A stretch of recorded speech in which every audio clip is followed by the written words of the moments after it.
Bienvenidos a Economía. La mayor economía de Latinoamérica sigue produciendo datos que preocupan a los analistas. Tras una depreciación del real de casi un 13% en lo que va de año, la presión sobre los precios se recalienta.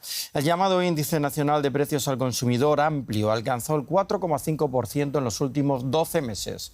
Tras haber saltado en julio un 0,38%, duplicando la inflación del mes anterior.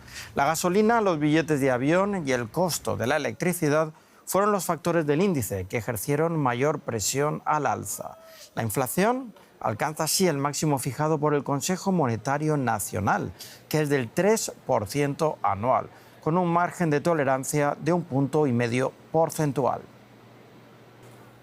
Bueno, vamos directos a Brasilia para hablar con el periodista Marcelo Silsa de Sousa de estos datos. Saludos, Marcelo. ¿A qué se debe que esté subiendo la inflación en este momento en Brasil cuando las grandes economías de todo el mundo están desinflacionando y acercándose a los valores objetivos? ¿Qué tal, Paco? Cuando uno mira los grupos de sectores de productos y servicios considerados por el Instituto Brasileño de Estadística, se encuentra con que 7 de los 9 que son analizados periódicamente tuvieron un alza. Esto tiene que ver en buena medida con un factor que vos decías. El real brasileño está entre las monedas que más se depreciaron en el planeta en este año, con casi 13% de desvalorización, y esto, claro, arrastra a sectores vinculados principalmente con la energía y el transporte. Transporte que fue el sector más sensible, que tuvo un salto de 2% respecto al mes anterior. Había una buena noticia para el gobierno de Lula da Silva en este dato, y es que los alimentos empezaron a retroceder finalmente un 1% respecto al mes anterior, pero sin dudas esto queda opacado en este repunte inflacionario. También hay que considerar que el mercado de trabajo aquí en Brasil continúa recalentado con una tasa de desempleo de 6,9%, la más baja desde 2014, un factor que en este contexto no contribuye para desacelerar los precios internamente. Parece que hay una pelea entre el presidente de Brasil, Lula da Silva, que pide bajada de tasas para estimular la economía, y el presidente del Banco Central, Campos Neto, quien asegura que la política fiscal expansiva de Lula inflaciona la economía. Estos números recién publicados ahora le dan más argumentos a Campos Neto para seguir con su política monetaria dura, ¿no es así? Bueno, son datos que sin dudas tienden a encender una luz amarilla, al menos para la autoridad monetaria, que ha interrumpido, mejor dicho, el ciclo de cortes de la tasa de interés, actualmente en 10,5%, pese a la presión de Lula da Silva, que viene presionando por mayor celeridad para estimular la economía de esa forma. De hecho, el martes pasado, en su última acta del Comité de Política Monetaria del Central, fue advertido que inclusive la tasa de interés podría tener un aumento si no se consigue llevar la inflación hasta la meta, que actualmente está en el techo de 4,5%. Existen dudas, sobre todo por el control fiscal ante un gobierno de Lula da Silva que todavía no ha ofrecido opciones de corte de gastos, y también está claro, el presidente Lula tiene que elegir al próximo presidente del Banco Central a partir de 2025. No está claro quién será el indicado, pero hay ciertos factores de preocupación en el mercado, porque Lula ha dicho que su próximo presidente del Banco Central tendrá que ser alguien que esté alineado con su política monetaria, con su política económica, generando dudas sobre la independencia política que tendrá justamente la autoridad monetaria y si las decisiones pasarán a estar basadas en criterios técnicos y no políticos. El ministro de Economía de Lula, Fernando Haddad, dijo que el gobierno acompaña con calma los datos, que va a esperar con paciencia las decisiones del Banco Central, y todo parece indicar, delante de estos números, que tendrá que tener más paciencia que la que querría. Gracias, Marcelo Silva de Sousa. Y seguimos ahora hablando del rublo, porque la divisa rusa se ha depreciado en torno a un 6% frente al dólar desde el pasado martes. La depreciación del rublo estos últimos días aumenta la presión sobre el Banco Central ruso, que ha tenido que elevar los tipos de interés al 18%. A pesar de que la economía rusa ha amortiguado las sanciones, la inflación sigue muy alta, en torno al 9% interanual, debido, entre otras cosas, a la falta de mano de obra por el desplazamiento de hombres al frente de guerra. Y hablamos sobre la devaluación del rublo ahora con nuestro compañero en la bolsa de Frankfurt. José David, la presencia de tropas ucranianas en Rusia ha supuesto un nuevo capítulo en la guerra. Hablábamos de la caída del rublo. ¿Qué consecuencias puede tener esto para la lucha contra la inflación, que en Rusia llega ya al 9%? Hola Paco, ¿qué tal? Pues efectivamente esa depreciación que estamos viendo en los últimos días del rublo ruso añade presión a un banco central que tiene que luchar contra una economía, como se suele etiquetar, llamar sobrecalentada. Esa situación anormal ocurre porque hay mucha mano de obra desplazada al frente de guerra. Eso está generando presiones salariales y está elevando la inflación al mismo tiempo que la economía, una economía enfocada mucho en lo militar, también está creciendo a tasas buenas y de hecho por eso se ha dicho que ha conseguido amortiguar las sanciones de Occidente. Como tú adelantabas, es un país, Rusia, donde la inflación ya alcanza el 9% y el Banco Central de Rusia ha tenido que elevar las tasas de interés a nada más y nada menos que el 18% para contener esa inflación. La depreciación del rublo que vemos en los últimos días alcanza el 6%. Podría ser, Paco, según los analistas, una forma de los inversores y de los bancos también en el país para protegerse frente a la inestabilidad y la inseguridad que ha provocado la sorpresiva incursión de Ucrania en territorio ruso, a pesar, recordemos, de que el dólar no era en el 2023 la divisa más negociada en la bolsa de Moscú, un puesto que llegó a ocupar el yuan chino. Gracias, José David, desde la bolsa de Frankfurt.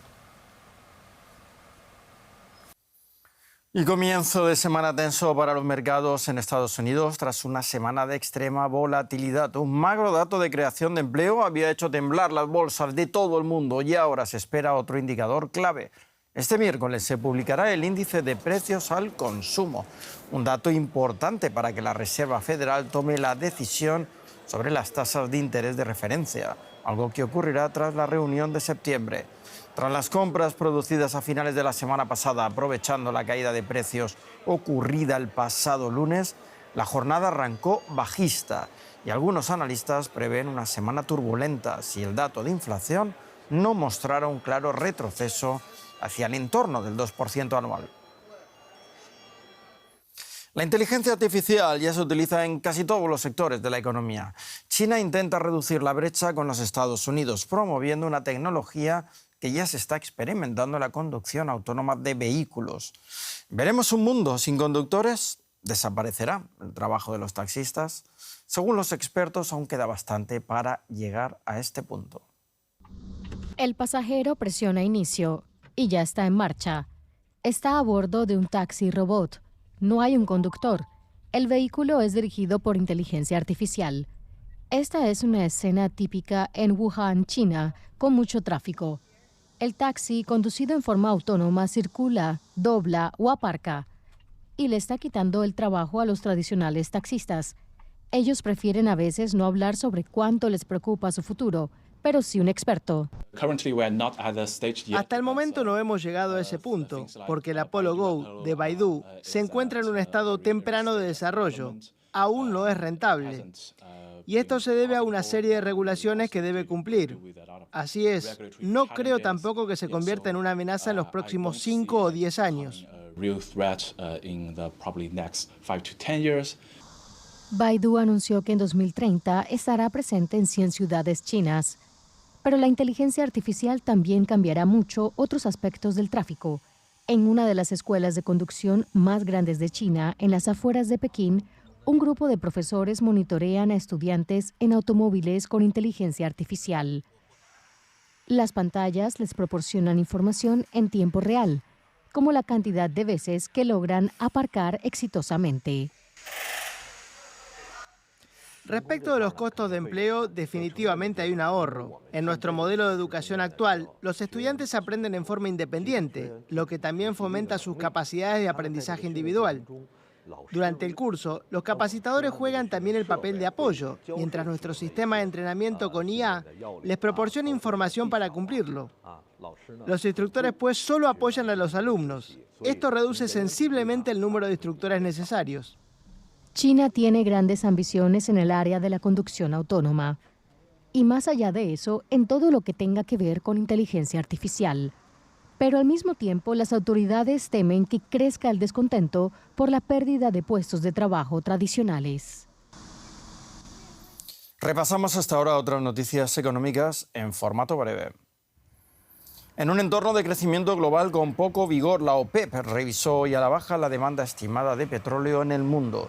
Para este año se espera que la demanda crezca un 2%, mientras que en 2025 el incremento se reducirá un 1,7%, en medio de una demanda china menor a la esperada. Y en medio de una severa crisis de suministro de combustibles, el presidente boliviano Luis Arce cambió este lunes al ministro de Hidrocarburos y Energía. Alejandro Gallardo tomará el lugar de Franklin Molina, quien era acusado por transportistas y comerciantes por la constante escasez de gasolina y diésel.